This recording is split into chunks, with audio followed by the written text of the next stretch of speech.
Yadav says, hello, sir. I want to start my career in network security, but I'm from degree background B.com computers. I'm not sure what this means, Yadav. Can I get opportunities with my degree background? Can you clear this doubt up for me?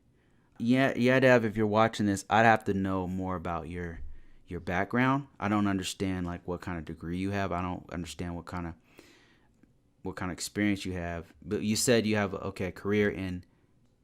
I want to start in network security. Okay, but I have a degree in. Okay, yeah, I have to know more about like where you're at, and then we could go from there. But I've talked to people with experience in like administrative, or people with experience in some help desk stuff, and people in the healthcare industry, and people from the banking industry. And I normally tell them like to get some basic computer skills, because experience really is the name of the game in IT. You can get certifications, you can get a Security Plus, you can get an A Plus certification, and all that kind of stuff.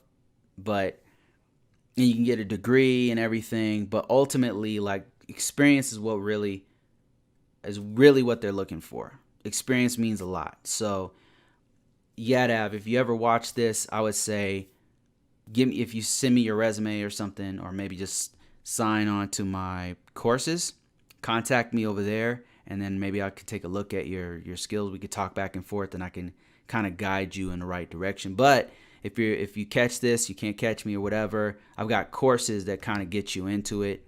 The course that I have that's free, by the way, of where to look and how to start is Cybersecurity Entry Level IT. Free for a limited time. I might actually put a price back on that one. So this one right here, due to COVID-19, I put it as free because I want people to get into this field. And I know people are struggling with money and stuff like that. So there you go. Hope that helps.